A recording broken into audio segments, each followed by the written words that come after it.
और मेरे साथ जो गेस्ट जुड़े हैं आपको इंट्रोड्यूस करवा देता हूं। ज्योति खंडेलवाल जी कांग्रेस नेता है, मेरे साथ जुड़ रही हैं। सतीश सरीन जी बीजेपी नेता है, मेरे साथ हैं। पंकज घिया जी टैक्स एक्सपर्ट है, और साथ ही सहयोगी सचिन भी मेरे साथ जुड़े हैं, जिनके पास मैं आगे जाऊंगा। फिलहाल आप सभी का स्वागत है न्यूज़ 18 राजस्थान पर। सतीश सरीन जी, आपसे शुरुआत करना चाहता हूं। देखिए, ये बात अपने आप में है कि अब तक जितनी बार भी मोदी सरकार ने बजट पेश किया, बाजार में इतना उत्साह कभी नहीं दिखा, क्योंकि हालात भी ऐसे थे। मतलब ये बजट कहीं ना कहीं तो एक रोड मैप लेआउट उसका रख रहा है।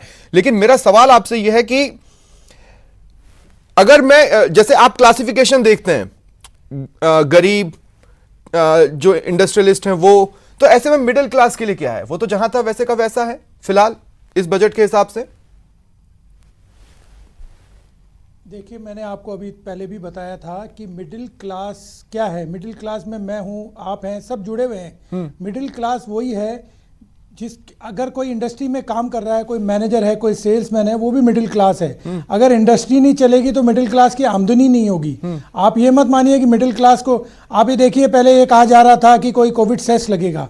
कोई एडिशनल टैक्स सरकार ने नहीं लगाया है, बल्कि कोशिश ये करिए कि हर व्यक्ति की आय बढ़े।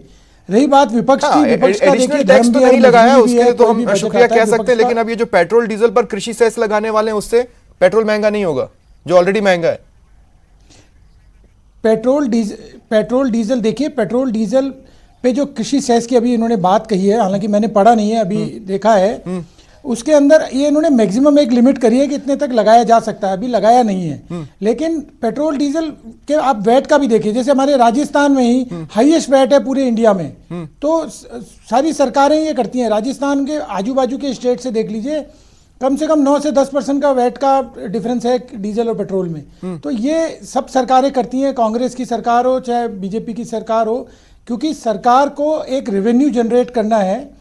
रेवेन्यू जनरेट करने के लिए सरकार को कुछ तो कर लगाने ही पड़ेंगे। रही बात मध्यम वर्ग की, मध्यम वर्ग हमेशा से अपनी आय बढ़ाने के लिए किसी सरकार ने, किसी पार्टी ने मध्यम वर्ग की आय बढ़ाने के लिए ध्यान नहीं दिया। ये केवल मोदी गवर्नमेंट है जो चाहती है मध्यम वर्ग की आय बढ़े, क्योंकि आय बढ़ेगी तो गुड लिविंग आएगी, टैक्स तो उसके बाद आता है।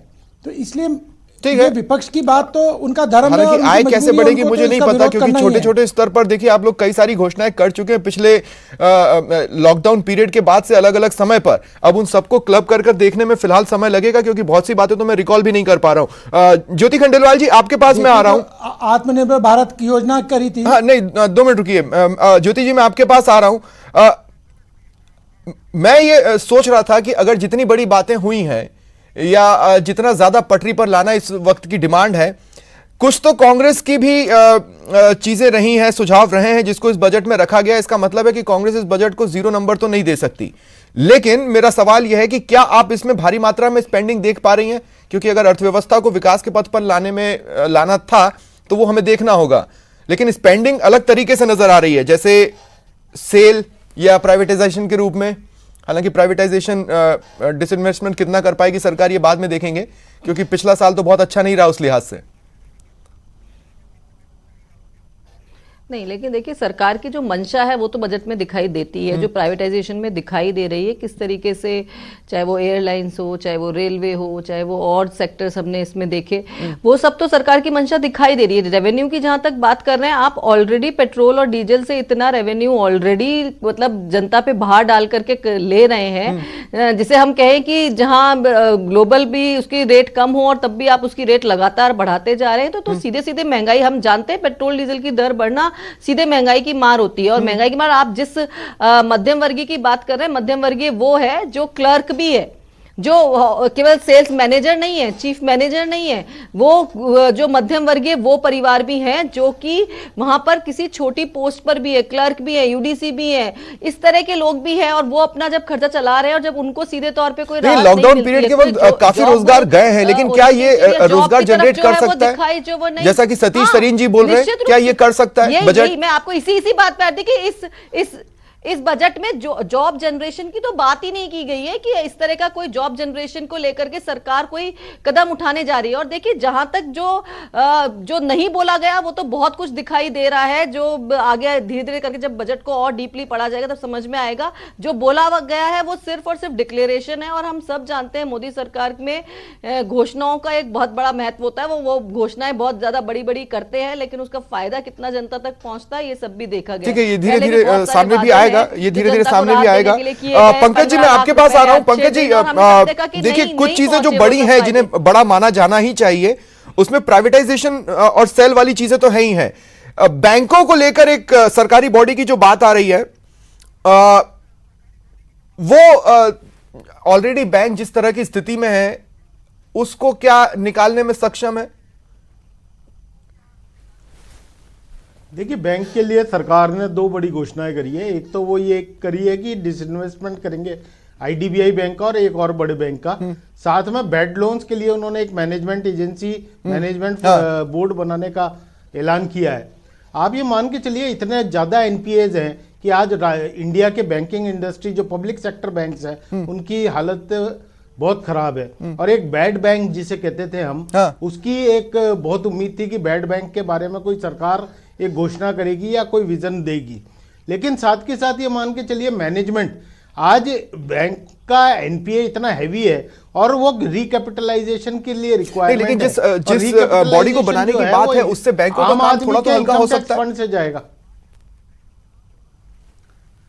हल्का इसलिए हो सकता है कि आप उनके सारे बैड लोन्स हटा के एक तीसरी बॉडी में शिफ्ट कर दिए, और वो बैड लोन्स हमेशा के लिए एनपीए हो जाएंगे, और आपने बैंक को वापस वर्क करने के लिए परमिट कर दिया, और उनको रिकैपिटलाइज करना पड़ेगा आपको फंड से। तो जो आम आदमी का पैसा है, जो एनपीए है, बैंक ने लोन दिए। एक मजेदार बात यह है कि एक आम आदमी, छोटे आदमी को तो नॉर्मल लोन मिलता नहीं, और जिसको 5,000 करोड़ चाहिए, 10,000 करोड़ चाहिए, उसको इंस्टेंट लोन मिल जाता है, और फिर वो बैंक रप्ट हो जाता है या रीपेमेंट नहीं कर पाता, तो उसको आपको आईबीसी में या बैड लोन्स मैनेजमेंट में उसमें रिबेट मिल जाती है। बैंक कहते हैं उसको, एक टेक्निकल वर्ड कहते हैं, हेयर कट कर लिया गया। अब हेयर कट का क्या हुआ? 100 करोड़ का लोन को आपने 20 करोड़ में सेटल कर दिया, तो ये हेयर कट हो गया 80 करोड़ का। आपको ये समझना पड़ेगा, बैड लोन्स जो रिकवरी जिनसे करी है, उनके ऊपर पेनलाइजेशन होना चाहिए। और ऐसे लोन्स जो आप थर्ड पार्टी में शिफ्ट करेंगे, तो बेटर ये है कि बैंकिंग सिस्टम तो बेटर होएगा, इसमें कोई डाउट नहीं है। और एक ये गुड गवर्नेंस का भी एक अच्छा पॉइंट है। लेकिन हमको ये साथ के साथ ये भी देखना चाहिए कि इसके लॉन्ग टर्म इंपैक्ट क्या होंगे।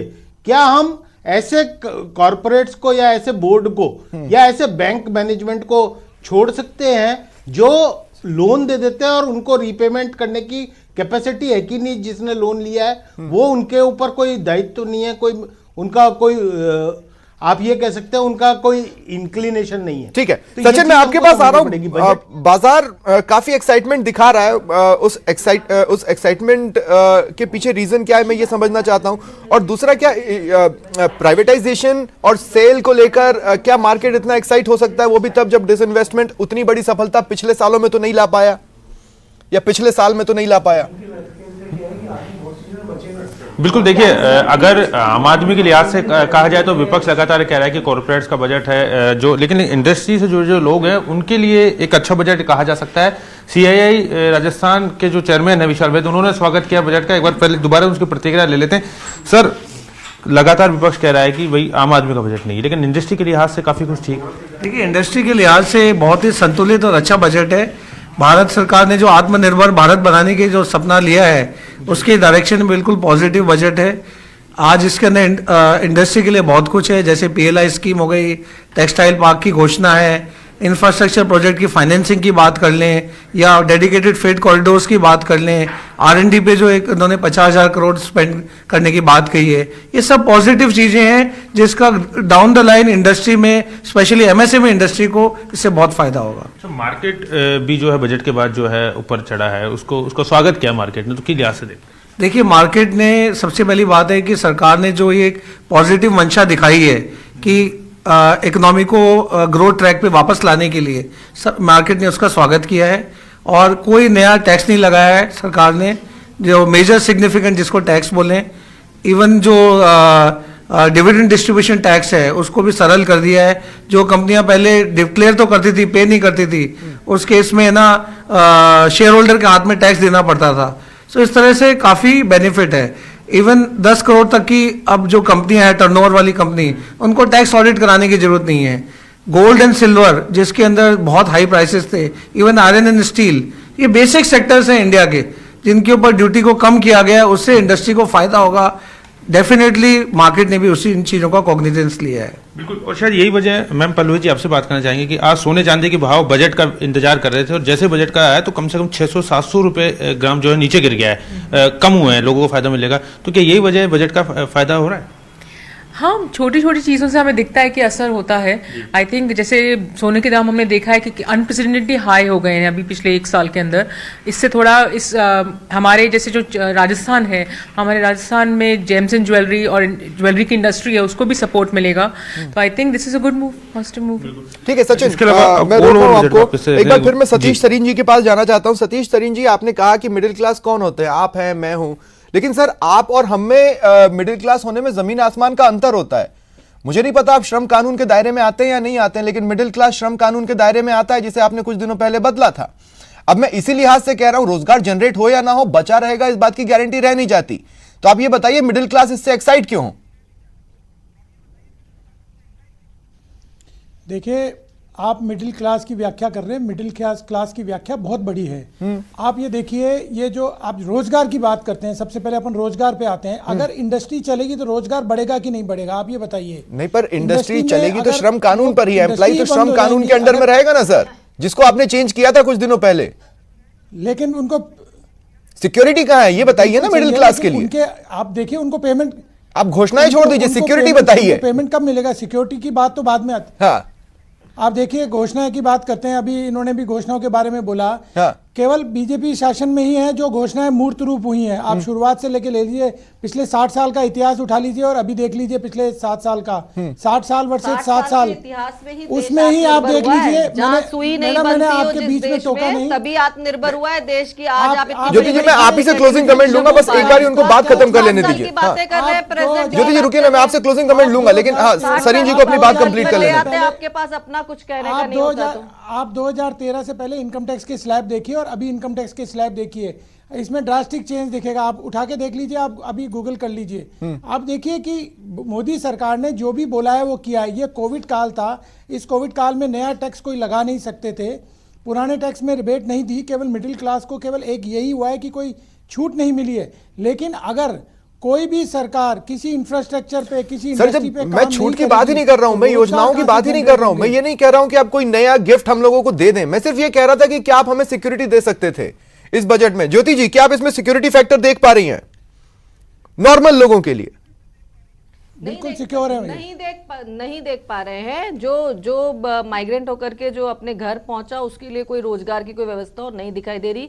उसके लिए कुछ उसको राहत देने का काम किया हो नहीं दिख रहा है। आप उसको बोल रहे हैं कि हम ईएसआई में आपको शामिल कर लेंगे, शामिल करना होगा और कर लेंगे। अरे रोजगार तो दो, तभी तो शामिल करोगे। लेकिन बात दूसरी ये भी है कि जब बुरा समय होता है ना, तभी आपको अपना वित्तीय प्रबंधन का सही आकलन होता है। हमने डॉक्टर मनमोहन सिंह जी के समय पर वो समय भी देखा जब पूरा विश्व आर्थिक मंदी के दौर से गुजर रहा था, लेकिन भारत उस समय बहुत मजबूत अर्थव्यवस्था के रूप में उभर करके सामने आया था। लेकिन आज वही समय, जब चुनौती भरा समय जब इस सरकार में जब सामने आया है, तो ये साफ तौर पे दिखाई दे रहा है कि किस तरीके से वित्तीय कुप्रबंधन। चलिए, शुक्रिया आप सभी का मेरे साथ जुड़ने के लिए और इस चर्चा में शामिल होने के लिए। फिलहाल इतना ही, नमस्कार।